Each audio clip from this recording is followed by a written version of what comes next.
Hello नमस्कार, मैं आनंद आचार्य। आज का ये टॉपिक जो बनाया हूँ खास करके चक्रवात को लेकर के, जो निसर्ग चक्रवात अरब सागर में उठा था उसी चीज को लेकर। आखिरकार ये चीजें है क्या? सबसे पहले हमें समझना होगा वायुमंडल, जलवायु।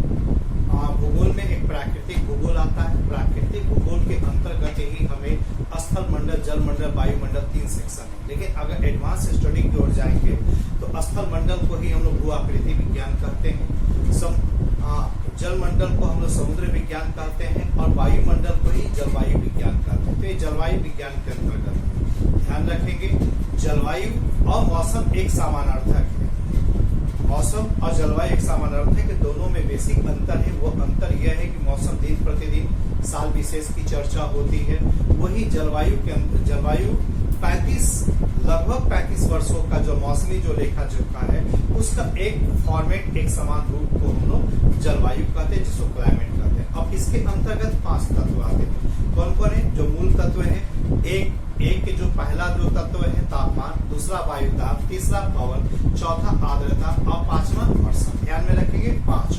कौन कौन? तापमान, वायुदाब, पवन, आर्द्रता और वर्षा। ये 5 में जो देखेंगे 2 महत्वपूर्ण है। एक तापमान का फॉर्मेट काफी महत्वपूर्ण होता है, सो डिटेल जितना जानिए उतना फायदा होगा। और दूसरा है पवन। पवन के अंतर्गत भी अगर आप देखते हैं तो कई तरह के पवन आते हैं। जैसे एक समान वर्गीकरण के रूप में अगर हम लोग देखें, आप लोग किताबों से देख सकते हैं, चूंकि समय कम है, एक समान जानकारी मैं देना चाह रहा हूँ यहाँ।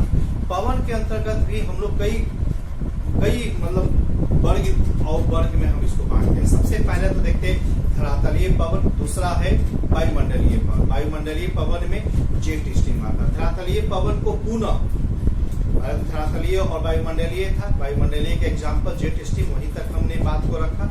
अब आ जाइए धरातलीय पवन को भी दोनों 2 भूभाग में बांटते हैं, एक अस्थायी, दूसरा अस्थायी। ध्यान रखेंगे अस्थायी के अंतर्गत ही व्यापारिक पवन, पछुआ पवन और ध्रुवीय पवन शामिल है।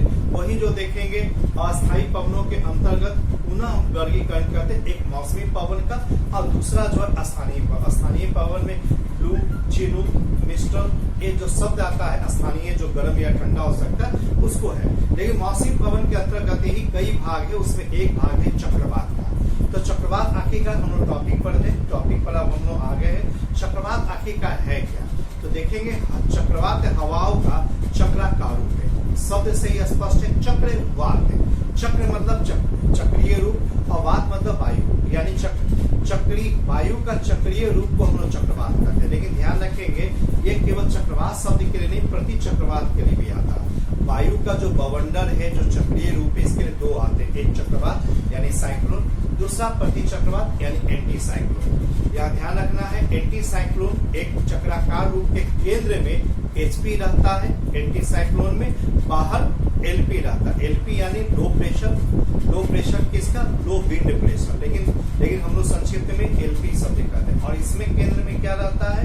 इसमें रहता HP यानी हाई प्रेशर। तो हवाएं हमेशा HP से LP की ओर जाता है, जबकि चक्रवात में क्या होता है? केंद्र में LP होता है और बाहर HP। ध्यान में रखेंगे चक्रवात जो हम लोग चर्चा करें, जो निसर्ग की ओर हम लोग पहुंच रहे हैं, निसर्ग चक्रवात की व्याख्या की ओर हम लोग पहुंच रहे हैं, तो इसमें देखेंगे केंद्र में LP है, बाहर HP है। यानी सामान्यतः जो वायुदाब जो है 1013 मिलीबार समुद्र के सतह पर है, लेकिन जगह जगह इसका अंतर होता है। और ये 2 वायुदाब में जितना अंतर होगा चक्रवात की गति उतनी तेज होती है। ध्यान में रखेंगे समान अंतर होता है तो चक्रवातों में भी हम लोग इसको एक शब्द कहते हैं विक्षोभ। पहला तो अवदाब है, दूसरा विक्षोभ है, तीसरा चक्रवात का रूप आता है और चौथा जो है हरिकेन। हरिकेन में पवन जानते हैं 600 से लेकर के 800 किलोमीटर की गति चलती है। ये अमेरिका जैसे देशों को काफी हद तक प्रभावित करती है। भारत में ये नहीं है। भारत में चक्रवात है जो कि इसकी गति 120 किलोमीटर है। तो ध्यान में रखना कि गति और तीव्रता के आधार पर इसे 4 भाग में बांटते हैं। कौन है? एक अवदाब शब्द आता है, डिप्रेशन जिसको कह सकते हैं, दूसरा विक्षोभ डिस्टर्बेंस हो गया। इसकी गति 30-50 किलोमीटर के आसपास है प्रति घंटा।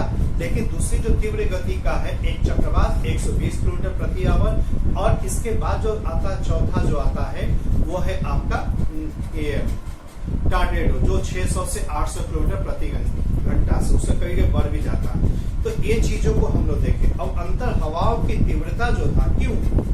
तो तीव्रता का सबसे बड़ा कारण जो था कि वायु दाब में जितना अंतर होगा, जितना अंतर, जैसे 1013 मिलीबार केंद्र में हो और बाहर अगर 1023 हो जाए या तो 10 का हो जाए, तो हवाओं की गति देखिए किस तरह झपट्टा मारेगी। और दूसरा एग्जाम्पल, अगर 990 केंद्र में हो और बाहर 1013, यानी अंतर आप देख सकते हैं लगभग 20-23 मिलीबार का अंतर, इसमें हवाएं और भी तेजी से पहुंचेगी अंदर। तो यहाँ ध्यान रखना, तीव्रता का आधार पर 4 प्रकार है, लेकिन स्थिति यानी कहाँ ये लोकेशन है, तो लोकेशन के आधार पर इसको 2 मोटे वर्ग करते हैं। एक उष्णकटिबंधीय चक्रवात है, दूसरा शीतोष्ण कटिबंधीय चक्रवात। शीतोष्ण है 30 से लेकर 60 किलोमीटर, 30 से लेकर के 60 डिग्री उत्तरी और दक्षिणी अक्षांशों के मध्य है, जबकि 0 से 30 डिग्री के आसपास, 0 से 30 दोनों गोलार्ध में, उत्तरी में भी और दक्षिणी में भी, इसे उष्ण कटिबंधीय क्षेत्र है। ध्यान में रखना है कि भारत एक ऐसा देश है जहां मोटे तौर पर उष्ण कटिबंधीय चक्रवात यानी ट्रॉपिकल साइक्लोन तो प्रभावित करता ही है, शीतोष्ण कटिबंधीय चक्रवात भी भारत को प्रभावित करता, पश्चिमी विक्षोभ यानी कि वेस्टर्लाइज जिसको कहते हैं, वेस्टर्न डिस्टर्बेंस कहते हैं, उससे है जो जाड़े के दिनों में खास करके आता। तो फिलहाल आज हम लोग चर्चा कर रहे थे निसर्ग का, जो ये उष्ण कटिबंधीय चक्रवात का ही एक रूप है, और ये इसकी विशेषता को ध्यान में रखेंगे। उष्ण कटिबंधीय चक्रवात है, 2 मुख्य फीचर को ध्यान, 3 मुख्य फीचर को याद। पहला फीचर ये कि पूर्व में उत्पन्न होकर पश्चिम की ओर जाता है, ध्यान में रखें, मैप जैसे मैं दिखा रहा हूँ, यहाँ से उत्पन्न होकर पश्चिम की ओर जा रहा है, एक यहाँ से भी पश्चिम की ओर जा रहा है, एक पहलू। दूसरा है समुद्र से लेकर स्थल की ओर जा रहा है, इसका इम्पैक्ट क्या होगा? समुद्र से अगर स्थल की ओर जा रहा है तो समुद्र से चलने के कारण उसमें आर्द्रता या ह्यूमिडिटी ज्यादा होगी, ह्यूमिडिटी ज्यादा होगी तो न केवल उसकी गति होगी बल्कि वर्षा की संभावना भी उतनी ही ज्यादा पुरजोर हो सकती है। तो तीसरा इसका है कि गति, उष्ण कटिबंधीय चक्रवात की गति सबसे मायने है, और इसीलिए हम लोग देखते हैं सामान्यतः भारत में 120 किलोमीटर पर आवर की चाल से चलने की बात होती है, लेकिन कभी कभी सुपर साइक्लोन की चर्चा भी होती है, खास करके उड़ीसा 99 में जो आया था, वो एक शुरुआत में तो शुरुआती जो आंकड़ा आया था वो था 200 किलोमीटर पर आवर, लेकिन बाद में उसको संशोधित करके कहा गया कि 180 किलोमीटर पर आवर। 120 किलोमीटर कम नहीं है। सामान्यतः जो सड़कों पर जो गाड़ियां चलती है, जो ट्रक या बस का स्पीड है 40 किलोमीटर पर आवर, इससे 3 गुना प्रति घंटा के चाल से चलती है। तो आप अनुमान लगा सकते हैं कि अगर हवाएं अभी तेज झोंका के साथ, बादलों के साथ, वर्षा के साथ अगर आता हो तो प्रभाव कितना पड़ेगा, जान माल का कितना नुकसान होगा। तो पहलू हम लोग समझते देर नहीं, और आप हाल ही में अम्फन तूफान की चर्चा भी देख लिए, बिहार वाले लोग हुदहुद को भी देखे हैं, फाहीन को भी देखे हैं। तो इस तरह फायरिंग, इस तरह करके हम लोग चक्रवात के रूपों को देखे। तो यहाँ ध्यान में रखना है कि यहाँ जो आया था अम्फन चक्रवात था, तो यहाँ देख लीजिए बहुत बड़ा जो अम्फन चक्रवात जो आया था, इससे आकर के सबसे पहले इस तट को टकराया, यानी कि आंध्र प्रदेश, उड़ीसा, इसके थोड़ा सा मूव किया उत्तर की ओर, और ये पश्चिम बंगाल को। तो ध्यान में रखना, तटवर्ती क्षेत्रों में सबसे प्रभाव डालता है, लेकिन जैसे उत्तर की ओर जाता है या पश्चिम की ओर चलता है, इसके प्रभाव या गति में कमी आती है। तो इसलिए जैसे तटवर्ती क्षेत्र में जो नुकसान होता है, जो मध्यवर्ती क्षेत्र में नहीं हो पाता। दूसरी निसर्ग के बारे में कहा है, निसर्ग जो उत्पत्ति जो हुआ था अरब सागर में हुआ था, ये भारत के लिए बहुत ज्यादा प्रभावकारी नहीं माना जाता, खासकर अरब सागर में, क्योंकि उत्पन्न होकर के ये पश्चिम की ओर चलता है, और पश्चिम की ओर जाते हुए जैसे यहाँ ओमान है, ईरान है, इन सब देशों में चला जाता है, तो वहां पर नुकसान ये अपेक्षा के ज्यादा पहुंचाता है। लेकिन कभी कभी होता क्या है कि चक्राकार रूप के कारण महाराष्ट्र के पास, गुजरात के पास, उत्तर की ओर, यहाँ के आसपास तटीय क्षेत्रों में ये प्रभाव डालता है।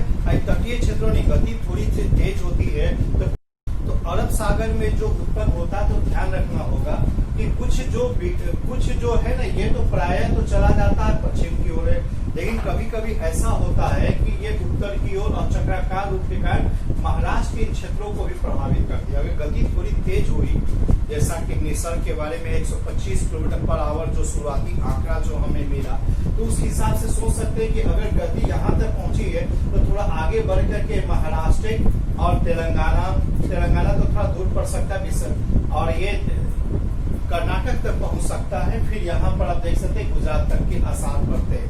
तो ये अरब सागर में जो उत्पन्न जो चक्रवात है उससे भारत बहुत ज्यादा प्रभावित नहीं होता।